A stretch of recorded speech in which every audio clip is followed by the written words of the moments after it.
Everyone, welcome back to the Unleashing Potentials podcast. Joining me today is Nathan Gutierrez. Welcome. Thank you for having me. You're welcome. You were telling me that you're in California. What's the weather like there? Hot. Yeah,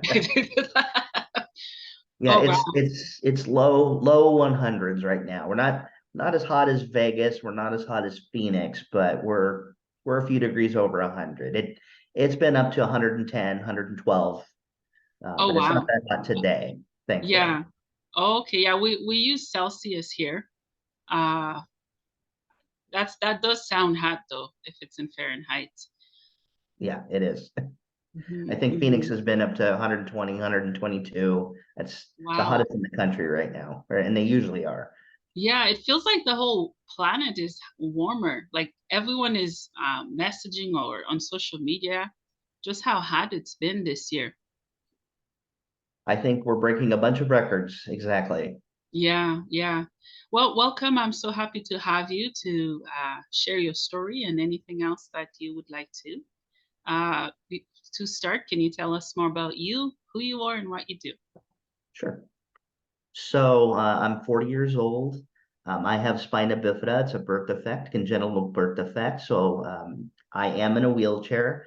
There are people out there with spina bifida who aren't in chairs. In fact, there are people out there with it who don't even know they have it. And the way that they find out is they go to a doctor for a physical, let's say for a job or something, and they end up finding out that they have it. I've known a couple people where that's happened, but with me, it's very obvious. So I'm in a chair. I've never walked in my life, at least without the assistance of braces. Mhm. So again, that's a birth defect. When I was about 23, I was diagnosed with renal failure. It's kidney failure, is another word for it. It was something that was completely unexpected at the time. Mhm. We always knew that my kidneys were not in the best shape, but we certainly didn't expect for them to fail at that point. So it was just, I was sitting at my table. I was in college at the time. I was at a junior college, and I hadn't been feeling well for a couple of weeks. And so my mom actually took me to my doctor, or to doctors in LA, a couple hours from me where I am now. And she said, look, I know you're an adult, but there's something really wrong with you. You know, you're sleeping 10, 12 hours a day. You're getting up, you're getting sick, you're not holding a whole lot of food down. There's something clearly wrong with you. And it's a good thing she did, because that ended up saving my life. I found that I had the worst kidney failure possible as far as the severity of it. I was already at the point where I needed to start dialysis immediately, to which I did. And I did that for about 3 years, 3 hours a day per treatment. And ultimately, I was either going to be on that for the rest of my life, or I would need a kidney transplant. So after about 3 years of that treatment, and again, I was in school for about half of that time, I was able to get a kidney transplant, and thankfully, my dad was able to give me one of his kidneys, and that's been about 14 years now. Oh, wow. Wow. Well, I'm so happy that you're able to share your story. And I know you're probably inspiring people from everywhere who have what you have. Um, I have spine issues. I don't know if it's spina bifida. Is that how you say it? Yes. Spina bifida. Yeah, I don't know if it is. I know I have a little bit of scoliosis in my lower spine. I've gotten lots of injections.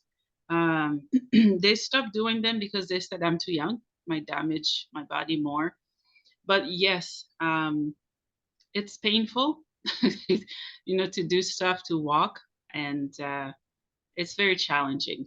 I wanted to ask you, with the kidney failure that you had, was that because of the spinal bifida starting, or that was separate from that?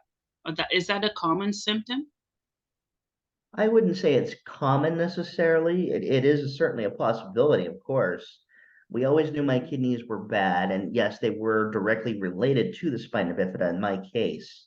There are people out there with spina bifida who don't really ever have kidney issues, at least to that point. Mm-hmm. But bladder, bowel, those kinds of things are pretty common with spina bifida. So it makes sense that the kidneys can be affected. Mm-hmm. Uh, and so my doctors always told me that one of my kidneys would work at about 75% capacity, and my other kidney would work at about 25%.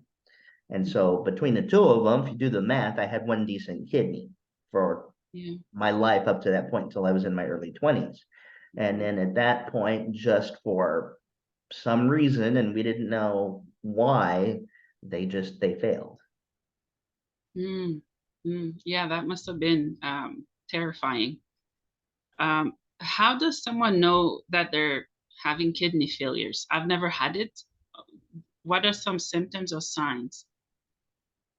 Well, first, I want to declare that, of course, I'm not a doctor, so you'd have to get Yes, checked yes, out and, yes. and, I'm and just do, asking based on your experience. yeah. So the only real way to diagnose it is through blood work. There are two types of numbers that they look at. It's your creatinine and your BUN. It looks like bun, but it's your blood urea nitrogen. Mm-hmm. So your creatinine needs to be at 1.0 or below generally. I mean, if you're 1.2, 1.3, you're okay. Mm-hmm. And then your BUN, generally, it should be about 20 or below. When I was diagnosed, my creatinine, again, needs to be 1 or below. I was at about 12. And then my BUN was at 80, and it should have been about 20 or below. And again, Oh, those wow. are general numbers. I mean, if it's a little above or below, it's not too big of a deal, depending on the circumstances of the individual. But generally, those are the numbers that they look at. Oh, okay, okay. Thank you for sharing. Can you tell me more of the works that you've been doing as a sports nonprofit leader? Yeah, well, so I guess I can give you a little bit of my history. So I always grew up Mhm, loving sports, basketball in particular. So my dad and we've always bonded over sports. And I was a Lakers fan from the time I was, 3 years old, 2 years old. I was always a Lakers fan because I grew up in LA, or was born in LA, and grew up in California. But I loved football, loved baseball too. But basketball was always my sport. So when I was 6, we moved to my hometown, where I still live, and from there, I played wheelchair basketball from the time I was 6 until I was in my early 20s, essentially since or up until my kidney transplant. And then unfortunately, I couldn't play anymore. But that was always that's what really ignited my love for sports. I always wanted to go into a career that would allow me to stay in sports, and that was my intention. I went to school, I was going to study sports management, and I did. But then when the kidney failure kicked in my early 20s, I decided, you know what, maybe coaching, because that was the area I was trying to go into, is maybe do some basketball coaching. Maybe coaching was not going to work for me, at least at the college or the pro level, because their jobs are so volatile that you could lose your job at any time, and I needed more security to do that. So I put that away, put that in on the wayside. Went and got my degree in business administration. It took me 9 years from the time I entered college until I graduated, and a lot of that was because almost half that time, well, about a third of that time, I was dealing with the kidney issues while going to school. So that mhm, was a significant part of my college experience, was the kidney failure, dialysis, mhm, all the tests I had to do, trying to recover, going to class, dealing with homework, all of those things that you deal mhm, with when you go to college. mhm, So I thought about going into sports management. I thought maybe working in the administration part would be great. So in college, I helped out as a marketing assistant in the sports athletic department, both at the junior college and university levels. And then when I graduated, my first job was as the director of a youth sports nonprofit organization in my hometown. I kind of fell into that job by accident. I was actually going out and giving a presentation on the Americans with Disabilities Act 20th anniversary, mhm, and somebody was there who had close affiliation with this organization and asked me if I'd be interested in possibly working for them. So I went and I interviewed, and they hired me as the director. So that was my first job out of college. And it wasn't a lot of money, and it was a very small nonprofit, but allowed me to do some great work with the organization. By the time I left, we had already doubled the participation of the number of participants, doubled the number of volunteers, and then I was part of developing one of the first fully accessible baseball fields in the state of California. So not a bad deal for my first job. Mm-hmm. Then I moved on and I worked for local government. I've worked in the county and I've worked in the city. So I've worked with, again, disability related projects. I've worked in workforce development, and these are all kind of interrelated at these couple of jobs. So I've taken on various projects. One project I took on a few years ago was very successful in that I was trying to help develop a program for people who were deaf and hard of hearing find employment opportunities, full-time employment opportunities. And it was part of a challenge issued by the U.S. Department of Labor. And so my boss put me in charge of an interdepartmental team, and we got a few of us together, and we were able to successfully help employ about 20 individuals who are deaf and hard of hearing in full-time employment. Excuse me. And then the Department of Labor took notice, and we were one of 14 teams who were recognized nationally for our work. And I was able to go to Washington, D.C. and speak to the Department of Labor officials because of the success that we had had. So that was a pretty neat experience. Since then, I've worked for my city's ADA unit. Well, not really unit, but I've worked as the ADA coordinator. So I look at anything having to do with ADA access in the public right of way, the streets, sidewalks, things like that. I've also overseen a bunch of other special projects, not ADA related, but that's certainly been a part of my job. And then I've also done some professional speaking. I've done 2 TEDx talks in my life. One was about 10 or 11 years ago, and one was a little bit longer than that. And then since then, I've started getting into, I want to get more into my business, which is life coaching and speaking again, specifically helping people and their families who have physical disabilities, mobility disabilities, to help them become successful, help them put a plan together so they know how to go about navigating the systems that are in place to help them. And sometimes it's a hindrance because a lot of these systems are challenging to navigate, and unless you really have experience in doing that and know what you're doing, then it can be very frustrating. So my goal is to help people who don't have a clue on how to do those things, help them put that plan together, help them on an individualized basis to get through those systems so that they can create the life that they want. Wow, you're doing some pretty powerful work, and you're helping so many people. That's so inspiring to see. Um, yeah, I can definitely understand trying to help people navigate, because for me, when I was so sick, being hospitalized, um, I don't know, I had to start over, and it's hard. It's a different type of illness, I suppose. It's not that I can't hear or see. It's just mentally. I'm just so honored to be talking to you. I always get so excited talking to amazing people that are doing so much good in the world. So thank you again for being on the podcast. Um, you also work as a hypnotherapist. Can you tell me a little bit more of that?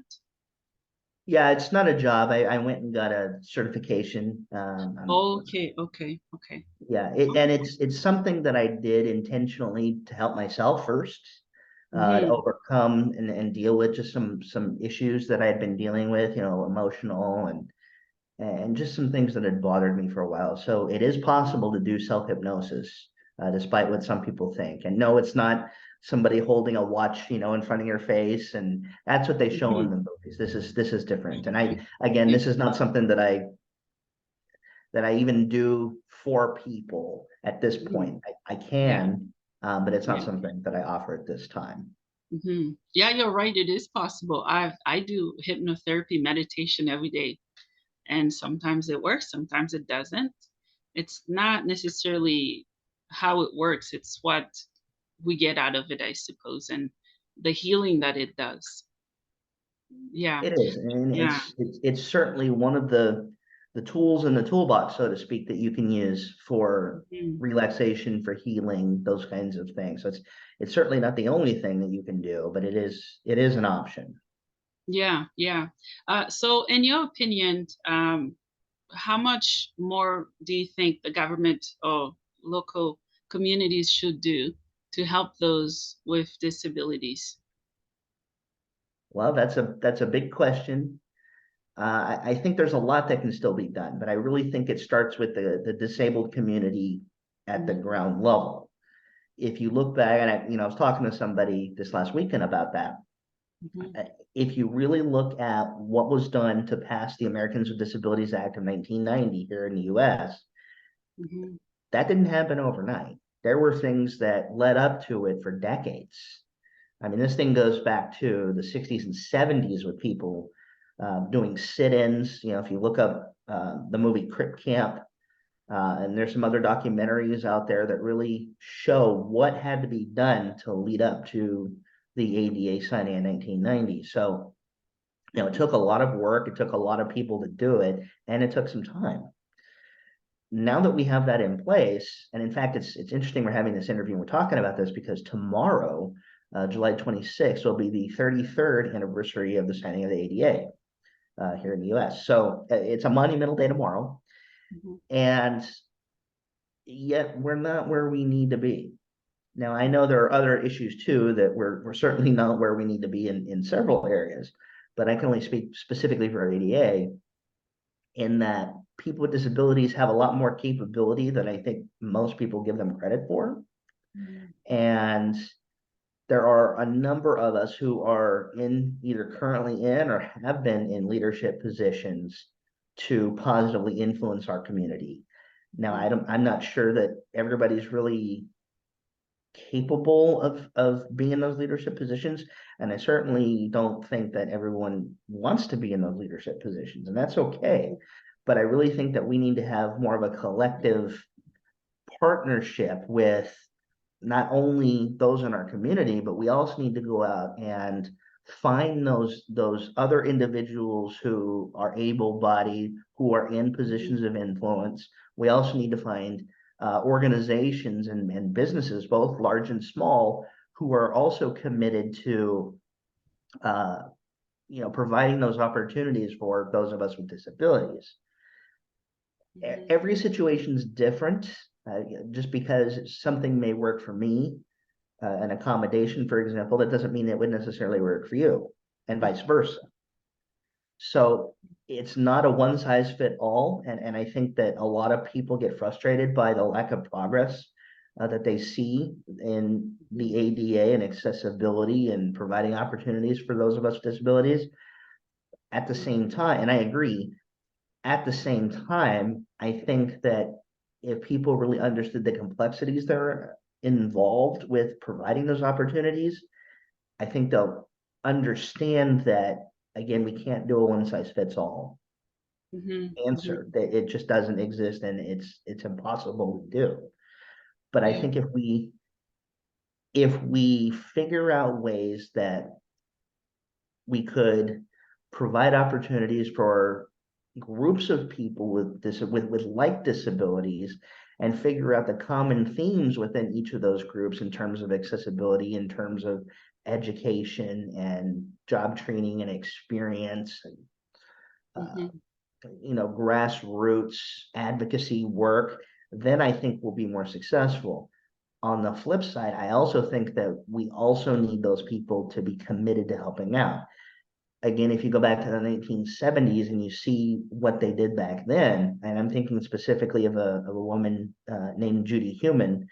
I'm not sure if you're familiar with her, but she was a disability advocate back in the starting in the 70s, and she just passed this last year.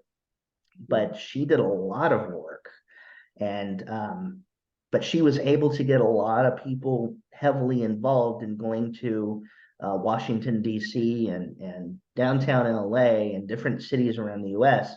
And they took over federal buildings. I mean, they sat in the lobby for days, sometimes weeks, to get the attention of people to let them know that, hey, you need to take people with disabilities serious.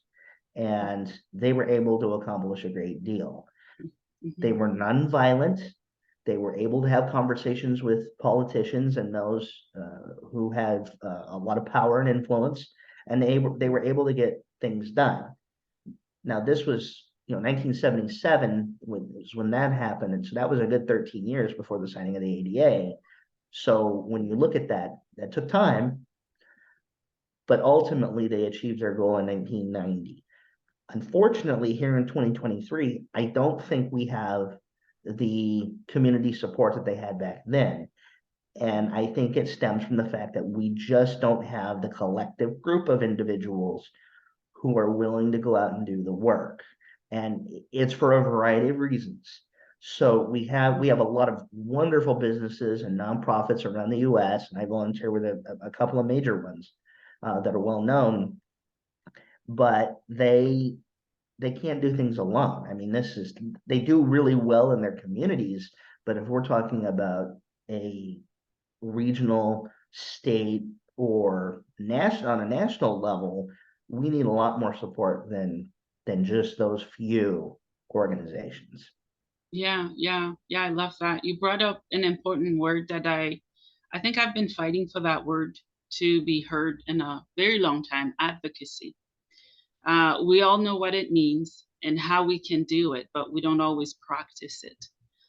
Could be out of fear of people judging us or seeing us differently. And I find that those people who are not afraid to be seen, who are ready to be open and vulnerable, they do more change in the world. Yes, advocacy, because so many of us, especially with disabilities, we just don't say anything because nothing is getting done. But when we stay quiet, it's worse than not saying anything at all. So I love that you shared the story about the lady who recently passed. Um, what does ADA stands for? Because I'm in Canada. Does it stand for something? Yeah, so the ADA is the Americans with Disabilities Act. Oh, okay, okay, okay, okay. I think we have different ones here. We have charters of rights, but there are other ones as well. That's really cool. Um, and also you were talking about accommodations. I love that. I got accommodations at one of the local universities here. Did I like it? No. uh, because obviously early on there was a lot of shame to what I was struggling with, still struggling with. How can we get more help without feeling shame of receiving the help? Well, I think a couple things. Number one, you talked about acceptance and, you know, I think that's one of the main goals is to receive acceptance from our peers, from society in general. And Mhm.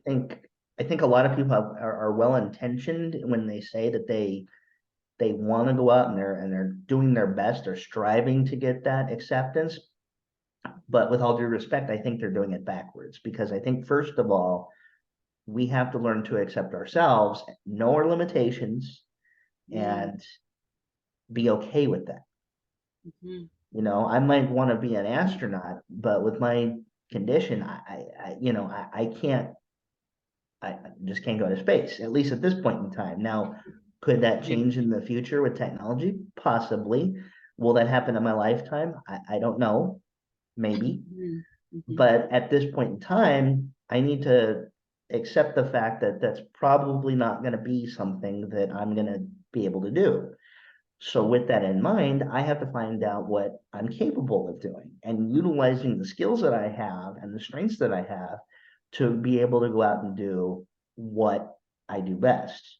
And in my case, it's my ability to think critically and communicate in such a way that it makes difficult and complex issues easy to understand for people and to help them. Again, that's kind of where my business comes in, help them navigate very difficult challenges, help them navigate very difficult systems that are in place right now so that they can go in there and be successful. And that's not an easy thing to do.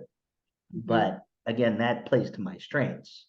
So I think number one, be accepting of who we are, acknowledging our limitations. And then secondly, I think that we have to fight for ourselves at the local community level. I have talked to so many people who just say, well, I went like you said, at your local university, I went through some things too, where I had to deal with accommodations, fighting to get accommodations, just very simple things. And it was frustrating. It was aggravating. And, Mhm. at times it was very defeating. Mhm. But that didn't mean that I came home and I just threw my hands in the air and I said, well, okay, well, I guess this isn't for me. No, it was for me. And I knew it was for me. And I went and I fought. And Mhm. because I was persistent in fighting for those things, I was able to get what I needed. And hopefully, in some cases, I was able to help the people coming behind me who were younger than me so that they didn't have to have that fight when they got there. But that doesn't necessarily mean that there isn't a fight by the time they get there. Mhm. It just means that hopefully things are a little bit easier.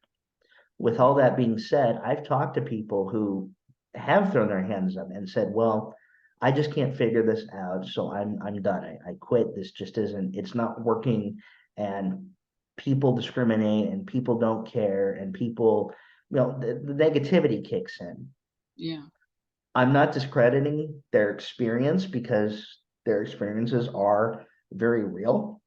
Mhm. And in a lot of cases, I'm sure that a lot of those experiences prohibited them from doing what they needed to do to be successful. But Mhm. giving up isn't the answer, first of all. Mhm. Second of all, you can't do it on your own. It doesn't matter, how educated you are, how experienced you are. If you're fighting for one, it's it's not going to be nearly as effective as if you were fighting in numbers. There's that, you always hear the adage out there that strength is in numbers. And Mhm. so if you get a collective group of people who go out there, who fight and who advocate for a common cause, that is what's going to be more successful than one person. Mhm. Mhm. Yeah, I agree. I agree. What would you say to to people that are very young and they have spina bifida or they have other issues and they don't know how to navigate through the world, let alone a disability that has changed their lives forever. Well, first of all, I talk to their parents. I mean, I think the foundation really starts at home. So I'm fortunate, and I trust me, I don't take that for granted that I've had a very supportive family, um, two parents, and they're divorced. They've been divorced since I was about 9 years old, but I have a great relationship with both of them. And then I have a younger sister, and now I have a brother-in-law, and they're all very supportive of me. Mhm. And in fact, we welcomed my first nephew into the family about a month and a half ago. So Oh, now we have the next generation coming. yeah. But I think the foundation of the family is where it starts. If the parents teach the children how to be independent and show them their capabilities when they're young, that Mhm. will prepare them for when they go to school, which will prepare them to graduate, go out in the world, and either go to receive higher education or go out and find a job. Mhm. If you're Mhm. starting out without that foundation and you're trying to figure it out on your own and you don't have that background of, how do I do simple tasks around the house? Going out and trying to accomplish a lot in the world is going to be very challenging if you don't have that foundation. If you don't know Mhm. how to do daily tasks, how are you going to go out and do something big? Not Mhm. impossible. I mean, I've known some people that have been through very, very challenging circumstances who didn't have that family foundation, that positive family foundation, but they were able to uplift themselves and go out in the world and do something with it. And that's Mhm. great. But I think that's more the exception, not the rule. Yeah. So the family unit is the most important part, and that's where it starts. Mhm. Secondly, you need to go out and you need to find friends who understand. You need to go find those allies in the disabled community who have similar disabilities, who have paved the way. So you need to find people who are older than you, who are more experienced than you, and who can really show you what to expect as you begin navigating your own life with these challenges. That's what I did. I was on a basketball team at 6 years old, and there were players on there who were older than my parents. And so they started me from a very young age, showing me what it was like to be someone with a disability. And if it weren't for them, I wouldn't be driving and I may not be as independent as I am today. And it was all because of them, along with my family foundation that I've had. Mhm, mhm, So you can't mhm, do it alone. And then number three, you need to have that sustained effort. mhm, If you run into a roadblock, you can't throw up your hands and say, well, this is too hard, I'm done. You've got to keep going. And so if you have your family, you have and or you have a group of people who are very supportive, who understand what you're going through and who can help you, that will make it not easy, but perhaps maybe a little easier, or let's call it less challenging, to navigate those areas and those times in which it's difficult. mhm, mhm, So it's really a complex answer. It's not just be positive, smile, and everything will be okay. There's a lot involved there. And so that's why it starts with the family and it starts with the parents and it starts with those kids at a very young age. mhm, mhm. Yeah, thank you for that. Obviously, when it comes to family, it can be messy. um, but yes, it does need to start at home.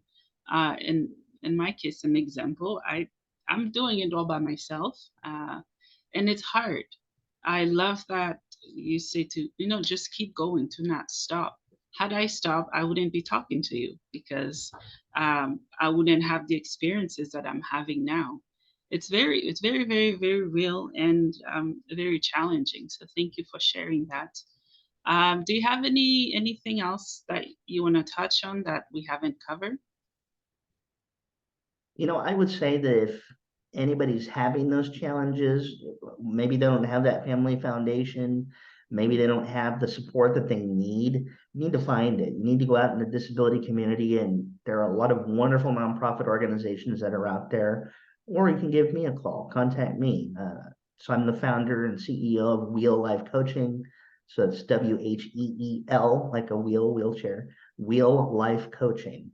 And what I do is I work with families and individuals with physical disabilities, mobility disabilities, basically help them put together an individualized plan to go out in the world and help navigate some of these systems. Hmm. So it's not a one size fits all. Just because, if I work with you, we're going to put a plan together for you. That doesn't mean that the next person's going to come along. It's going to have the exact same plan that we help put together for you. And Hmm. it's a very interactive process. So it's not something that I'm just going to hand you something and say, here, go do it. You have to have that buy-in. You have to let me know this is what I have, this is what's going to work for me, and this is something that may not work for me. So there's that interactive communication that we have to have in order for you to be successful. Hmm. Hmm. Yeah, yeah, you're right. Do you find that some people are not willing to put in the work because they're just mentally or physically exhausted, in a state of depression, of giving up? Absolutely. Mm-hmm. Absolutely. I can't give you facts and figures because I don't know. I don't even know if that's measured or measurable. But I would say there are more people out there who have that mindset of, I don't think I can do this, so I'm just not going to do it, or I'm struggling so much, and I'm not discrediting their experience at all. It is what it is, and it's true for them. Mm-hmm. But it's unfortunate if they give up because they don't have to. They just have to find the right resources to help them. And that's where I developed my company, because I think that a lot of people, as much as they want to find those resources and want to put that plan together, they don't know where to go. They don't know who to talk to. They don't even know what questions to ask. So it's not necessarily a matter of they don't care, they don't want to do it, they don't want to improve their circumstances, because everybody wants to improve their circumstances, even the people who seemingly have it all together. They Mm-hmm. think, well, my life, my situation can be much better, and sure it could. That's where I come in, and that's where a lot of these other nonprofits come in different ways, different respects. That if we can connect you with the right people, the right resources, and help you with your mindset, that's a big one. Helping with your mindset, then that will help you see that there is a lot of potential for you to get you where you want to be, but you have to be willing to be open, to be vulnerable, and to go out and locate those resources. Mm-hmm. Oh, mindset is everything. I believe when we have the right mindset, we can overcome anything, because we can talk ourselves out of lots of things, but when we have the right mindset, it's truly contagious and powerful to have. Well, that's certainly where I start when I talk to people. I try and find out what their mindset is, because there's no point in moving on and trying to help them if their mindset's not right. Yeah, yeah. Can you give me a few scenarios of some of the tools that you use to help shift clients' mindset? Yeah, well, I mean, hypnosis is one if I need to, but I also have different techniques that I use. I do something like it's like self projection, or it's called future pacing. That's the technical term. Future pacing your scenario or your life. So I would say, okay, let's imagine yourself 10 years from now. So, here it is, July 25th. So let's imagine you July 25th of 2033. What does that look like to you? And then you would describe to me, well, I'm living here, I'm doing this for a job, I have these, these are my friends, these are my interests, this is what my life looks like. Okay, and we get very detailed in that scenario, and then we have to go back, and then we look, and then we figure out, okay, what do we have to do to help you get to that point? What do you have to accomplish between now and then to make your reality become that? And we get very granular in terms of what those details look like. So we can't just say, well, I want to own a house. Okay, well, let's go buy a house then. No, there are a lot of steps that you have to take before you go buy that Yeah. house that you're going to live in 10 years from now. So we have to get very granular and look at those specific details on what you need to do to get there. Future pacing is not something that I certainly came up with. I know a lot of other coaches who use that technique, but I'm very specialized in that. I use it for people with disabilities, because I think that coaching, life coaching, those kinds of things, that has been by and large inaccessible to people with disabilities. And there have been people who, even if they're good intention or well intentioned, even if they have clients with disabilities, they don't really understand the challenges behind it. So I think that with my background and my expertise, I think I bring a unique perspective that allows people to see that, I've been there and I understand what you're struggling with. And so I think that's what makes me a more effective coach in this space. Yeah, you're right. When we've been through something, it's more powerful to help other people, and I think people listen more, if that makes sense. An example, I have schizophrenia. If I talk to people who has it, there's an instant connection and trust that is built without even starting to put in the work and the time yet. Yeah, absolutely. And again, I think, if I were to coach you through that, I don't know what that is. I don't know what that experience is like. I think we could have some connection, and I think we can, Mhm. work well together, but I don't think we would be as effective as we could be, or you could be, Mhm. compared to somebody, if you were working with a coach who had life experience and specialized in that. Mhm. So not to say that it wouldn't be impossible for us to work together in that instance, but I Mhm. don't think you would get exactly what you need as opposed to working with a coach who could provide that. Mhm. Mhm. Absolutely. Um, are there many clients, how are their mental state? Because we can look at it in so many ways. Someone doesn't necessarily need to have a diagnosis to have their mental state in alert and needing to pace themselves, whether it's through self-care, mindfulness, and even routines. Because with any type of disabilities, there must be structures in our days to carry through. Yeah, I've met a lot of people, and not necessarily ones I've just worked with, but I've met a lot of people with different mindsets. I've met people who, and unfortunately, but being vulnerable and honest, I didn't accept my disability until I was in my 20s, and I was born with it. This was not, the result of a car accident or anything like that. So I dealt with anger and depression and frustration for far too long. And I didn't have a life coach then. And it's just, I've done life coaching since then as a client, and that's really helped me. But I didn't have that particular resource. And even though I had the family support and I had friends in chairs, I don't really feel that a lot of times that they really completely understood, because I think at the same time they were also dealing with either my disability being, my family, or my friends with disabilities. They were also dealing with their own disabilities. And so that made it a more challenging dynamic. Mhm. I've also met people who, within the last 6 months got a dire diagnosis or got into an accident or something, who just said, you know what, it is what it is. And it's unfortunate and I'm not thrilled about it. But hey, you know what? I'm going to do the best that I can. I'm already getting connected with the proper resources and I'm going to make the best of it. And I think a lot of that goes back to they had that strong mindset before they were injured or sick. And so that just fortunately for them carried through, post accident, post diagnosis, which honestly I haven't seen a whole lot, but I have met a few people that Um, and when someone has an accident, could be a car at work, um, I think it's normally a wake up call to appreciate life more, because in that instant, that person could have been gone. And I can speak for myself.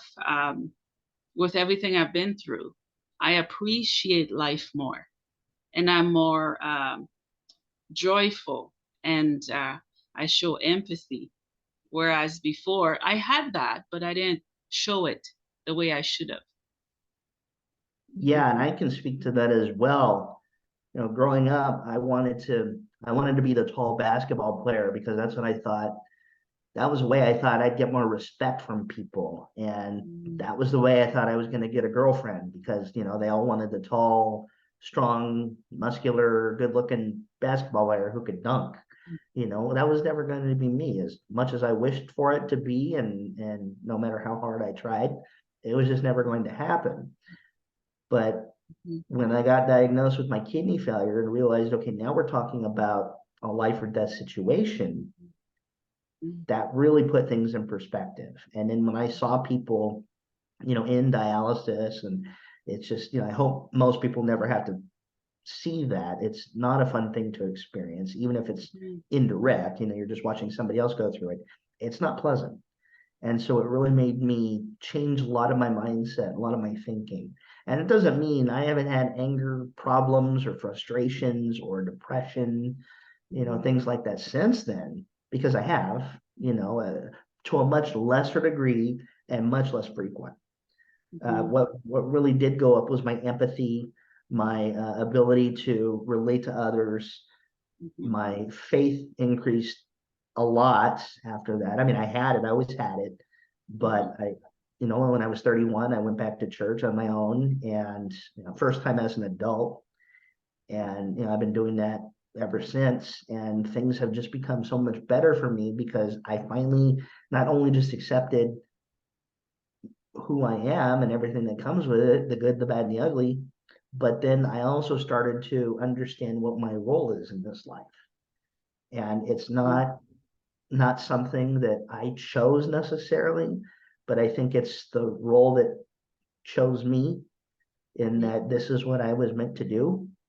And I've learned to love it and embrace it, because if I could help uh, somebody realize their own potential, then it's worth it to me. Wow, I love that. You just said potential. That's my favorite word. And the podcast name, potential, potential. I love that. Well, thank you so much for your time. I'm gonna give you a few minutes if you'd like to share anything else before we wrap up the episode.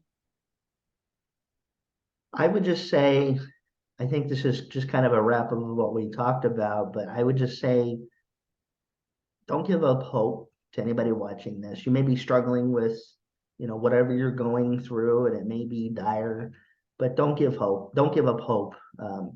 At least don't give up hope until the very end. I mean, go out fighting, whatever that looks like for you. Seek help. Seek out if if you have a good supportive family, have them in your corner. If you don't have that, seek out people who have that understanding of what you're going through. Find them. They're out there. We're now in the most connected society in history, and it's global. I mean, here I am in the US, you're in Canada. We Mhm. wouldn't, if we had been doing this 20, 25 years ago, I don't know if we've ever would have met, because that infrastructure wasn't there to Mhm. where it is now. Mhm. And so we are easily able to find people who are like us. And Mhm. so because that's available to us, why not utilize it for that purpose? Mhm. Mhm. Yeah. Yeah. Um, you know what? Don't be afraid to be vulnerable. Don't be afraid to step out into the light and to show who you are. And does it truly matter if other people like you or accept you or not? Not really, no. Mhm. Would it be nice if they liked you and accepted you the way that you are? Yeah, of course. But here's the facts. Not everybody's going to like you. You could be the Yeah. nicest person in the world. You could be the smartest, the best looking, have the most money, whatever positive attribute that you would say about yourself. But there's going to be somebody out there who will just say, I don't like them. I've had it happen to me. I'm sure you've had it happen to you. Lots of times. And it's unfortunate because you say, well, I'm a good person. I don't understand it. At the Mhm. end of the day, it doesn't matter. Mhm. Mhm. If I may for a second, and hopefully this doesn't offend anybody, and if it does, I guess tune this part out. But I'm a Christian and I have major faith, and I wouldn't be where I am today without my faith. Mhm.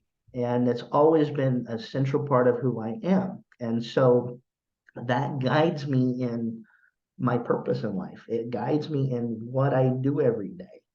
I get up every day with some kind of ache or pain, and I would say most people probably do. Mhm. Uh, I would say certain people probably have it more than others. If not physically, mentally or emotionally, something like that. Mhm. But what drives me, even if I'm up in the early morning hours dealing with chronic pain or whatever, what drives me to get up in the morning and do what I need to do, it's that there are people out there who are looking for someone to help them. Mhm. And this may be strongly worded, but that's okay.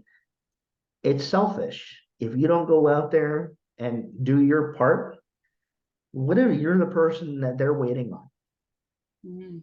And you decide that, well, I don't feel like it. Okay, well, you may not feel like it, and it's okay to have slow days or lazy days. We all do. Mhm. But if somebody's out there and you don't do what you need to be doing to contribute to this world, it's selfish, in my opinion, because Mhm. you're not helping the person or group of people who need you. Mhm. Mhm. So do your part. Yeah. Yeah, you're right. It is. And that's kind of how I view it as well.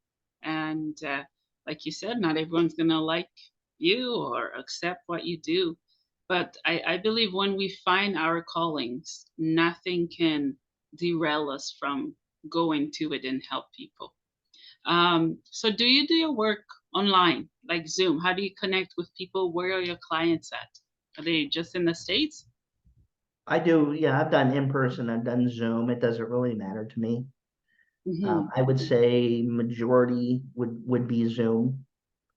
I'm Okay. not not doing a whole lot at this point because I'm reconfiguring my business, because about a year ago I had a pretty solid idea, or at least I thought it was solid, on what I wanted to do. So I'm in the process of retooling on what I want to do. So I'm not currently seeing any clients, but I have a much better idea of who I want to serve. And so please, if you're watching, that doesn't mean don't contact me. I'm ready to go. I'm ready to start. It's just I've taken this last year to figure out, again, who could I serve the best, and what do I need to do to make that happen? And now that I'm at that place where I've figured that out, I'm ready to go again. Awesome. Well, Nathan, thank you so much for your time. Thank you for everything that you're doing. And thank you for being an inspiration to so many. You've inspired me today to not quit, to keep going no matter what I face. So thank you. Well, thank you for having me, Bernadette. I'm glad to be here. You're welcome.